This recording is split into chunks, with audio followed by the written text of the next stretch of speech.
The Jedi and the Sith make up less than 1% of 1% of 1% of the galaxy's living beings. Probably. Maybe. Yet they are responsible for the majority of the chaotic shenanigans that gets normies, like the rest of us, like poor Aunt Beru and Uncle Lars, deaded by fire. Hi friends, it's me, Alan. Don't get deaded by fire like some punk-ass moisture farmer. Steve. Learn how to defend yourself from creepy magical wizards who can turn you inside out with the Force. Today we'll be listing 10 awesome anti-Jedi and anti-Sith weapons and gadgets.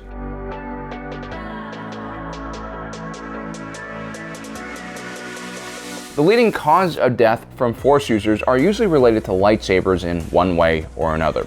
Either a Sith Lord has run you through with their blade, or some Jedi has deflected your own blaster bolt back into your face. There definitely are a lot of ways a Force user can hurt you, but take away their lightsaber and they'll be completely out of their comfort zone. Some Force users lean on their blade as much as we depend on our smartphones.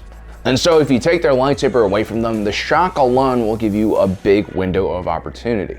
You can either run away at this point, or take them out. At a minimum, it'll be a lot easier using that blaster you have in your pocket to keep them at a far distance. Now, one of the best ways to take a Jedi's lightsaber away from them is with a device known as a tractor rifle. You guys know those things that Star Destroyers use to stop and reel in dangerous looking Corellian ships on routine traffic stops? We of course are talking about tractor beams. These are incredibly powerful devices that use an artificial gravity well generator to basically pull things in. In the early years of the Empire, Darth Vader was following a lead for a rogue Jedi. He ends up inside of a cantina on a planet known as Cabaria. Unbeknownst to him, a family of bounty hunters are waiting to take him out. One of the hunters is equipped with that tractor rifle I was talking about. This essentially is a handheld tractor beam device that works on the same principles as the larger ship-based ones. The bounty hunter uses the tractor rifle to lock onto Vader's lightsaber and proceeds to pull it off of his utility belt. But Vader notices at the last moment and reaches out with the Force, but not even an insanely powerful Sith Lord can defeat the strength and physics of a tractor rifle. And so his lightsaber gets ripped in half and is broken. Now obviously, even if you disarm someone like Darth Vader, you're still going to be in a lot of trouble. I mean, you might even be more angry now, which is a really bad thing. But for your rank and file Sith or Jedi fighter, you've really softened up their defenses at this point. Now, if you don't have access to a tractor beam or tractor weapon like this, you could also use a gigantic magnet if you manage to set it up in a trap form. Beware though, some Jedi or Sith might have metal limbs as well because of the high rate of dismemberment suffered by their kind.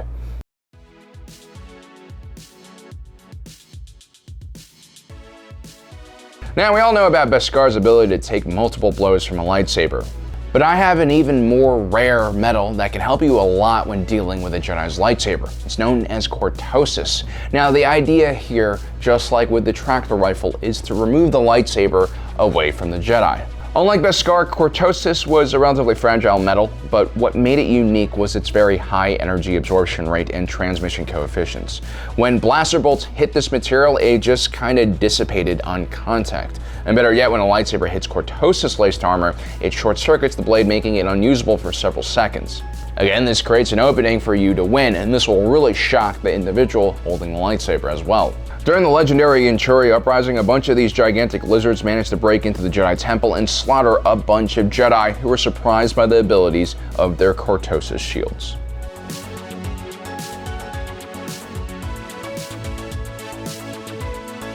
Tractor rifles and cortosis blades are kind of luxury items. They're going to be very hard to find, and they're going to be very difficult and expensive to purchase. And the truth is, most of your encounters with a Force user are going to happen completely randomly. You're not going to see it coming, and you definitely won't be prepared.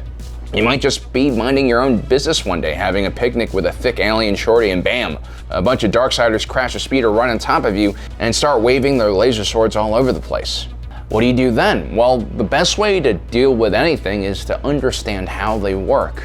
So how do Jedi and Sith block blaster bolts with their lightsabers? Well, they actually don't have superhuman reflexes or anything like that. Instead, they can perceive incoming threats, and if properly trained in various blocking forms and techniques, they'll be able to efficiently move their weapon to block multiple blaster bolts in quick succession.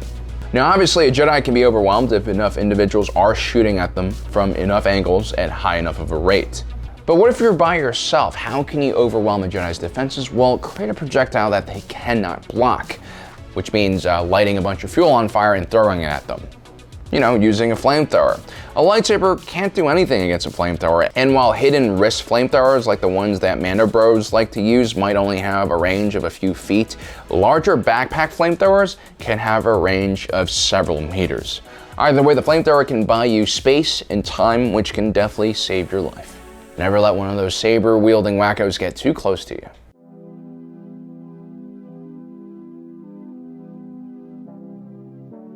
Now, in the Star Wars galaxy, we rarely see what's known as a projectile weapon, aka a tube that shoots out a metal solid projectile instead of, say, a bolt of superheated plasma.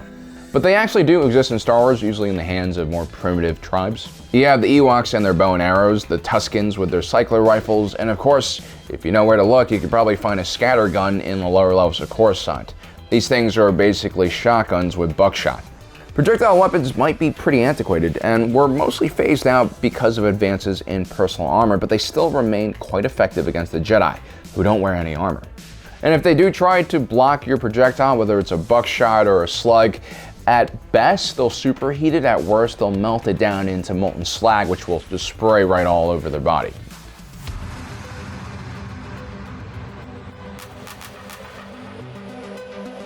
You know what? The Jedi suffered 85% casualties at the Battle of Geonosis. It's not just because they had the same situational awareness as our Russian battalion tactical group. It's also because the Geonosians loved sonar weapons. And they managed to deploy around 4 LR-1K sonic cannons in the Petronaki Arena skirmish, creating a massive kill zone. These babies shot out high-impact concussive waves that were stabilized in a containment sphere. When it hit a person or a rock column, it would just shatter it completely. Terrifying stuff, and better yet, completely unblockable by a lightsaber. And it comes in smaller form as well, like the Geonosian Sonic Blaster. Now these things kind of look like giant flashlights, and that can be a bit silly, so an alternative to this is actually a blaster that has a stun setting. Stun bolts are also not very easy to block with a lightsaber, and while some Jedi are trained to be able to take a few stun rounds to the face, if you shoot them enough times, they will eventually go down.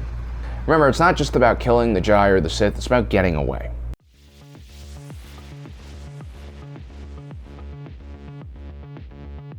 Okay, let's say you're not much of a fighter, but you're still worried about, running into a Jedi or a Sith who could ruin your day, and you also don't want to carry weapons. I completely understand that.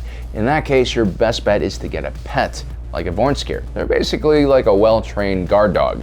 Except that they're not well-trained, and most of them are not domesticated. As a matter of fact, most of them are going to be wild, vicious, and act more like panthers or a small tiger who can smell Force users than a guard dog. I mean, you could probably find someone to train it, you definitely can't. But the point is, these ferocious animals evolved to hunt Force-sensitive beings, including the Jedi and the Sith. The Vornskir were nocturnal hunters, and they were incredibly fast. They had a whip-like tail, which could stun their prey with a mild venom, and they also had very sharp teeth and claws, which could do a lot of damage. And plus, they can access the Force, so that means they have the same precognition abilities as a human Jedi would.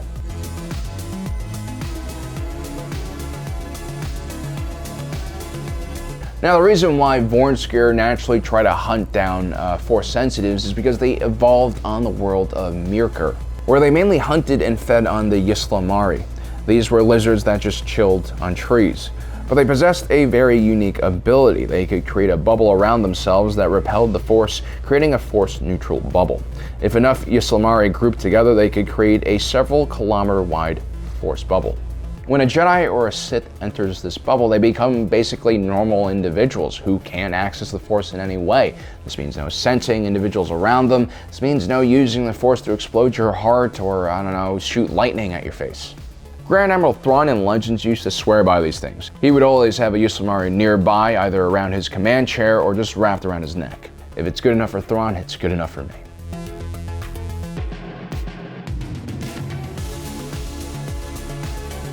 Okay, let's get back to more practical non-animal type weapons. One of the most common ways to kill a Jedi is just by blowing them up. This is why Mandalorians always carry detonators and backpack rockets and wrist rockets and other things that go boom. Explosives, like the other weapons we mentioned before, cannot be blocked very easily and cannot be dodged. You have to basically just escape the kill zone to survive.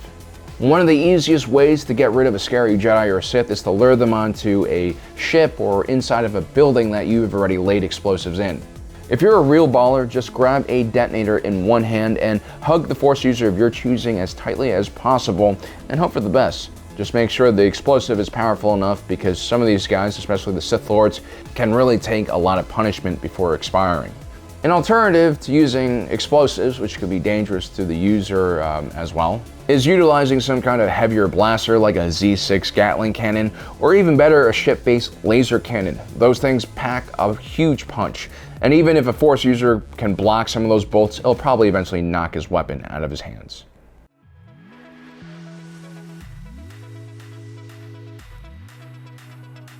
Okay, in some cases, you're going to be dealing with someone like Vader, and, people have tried everything on him. Shooting him, blowing him up, sending giant space monsters at him. The Mon Cala even destroyed an entire city with a tidal wave in an attempt to take him out. But the reality is, Darth Vader's joints are so full of sand and salt, which really piss him off, that he most likely won't die unless it's on his own terms. So in this case, your only safe bet when dealing with someone like him is to use a super weapon. Any of the Death Stars 1 and 2 will do, as will Starkiller Base. You could even go Yuzang Vong and use a Darvin Basel to attract a planet's nearby moon into a collision course.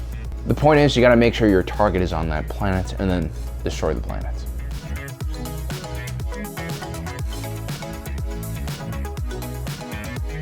So what do you do if you're confronted by a Force user and you're naked and afraid, which is the state I'm in about 90% of the day? Well, the Sith and the Jedi are all sentient beings. They aren't gods. They have minds just like you and me, and their intelligence and wisdom varies just like any other living being. Speechcraft and playing on the emotions of a Force user might be your best bet at surviving in some cases. The Jedi are easier to talk down because they generally don't want to look like murderers. Just tell them you have children. Tell them that you don't want to die and that you donate to the local Jedi Association all the time. That might be enough to save your life. The Sith, on the other hand, are a bit tougher. They generally are chaotic, impulsive beings who like to mainline the Force like a deranged heroin junkie. The Sith are all about results and power, and so your words better help them realize that you are in fact more useful alive than dead to them. But the truth is, most of us won't have anything that'll be interesting to them, so you're better off using this tactic against a Jedi than you are against a Sith. Words might not seem like the most powerful tool in your arsenal, but it's far better than trying to pull a blaster on a Force user at close range. So there you have it, guys, 10 awesome weapons or gadgets that you guys can use in case you encounter a rogue Jedi or a Sith. As usual on this channel, we not only try to entertain you guys, we also try to teach you very valuable lessons that you can use in your daily, everyday life. Probably not. Most likely not. Well, guys, I hope you enjoyed today's episode. Don't forget to subscribe and hit that notification button down below so you don't miss out on the rest of our awesome content. My name is Alan, reminding you that my allegiance is to the Republic, to democracy. Ah.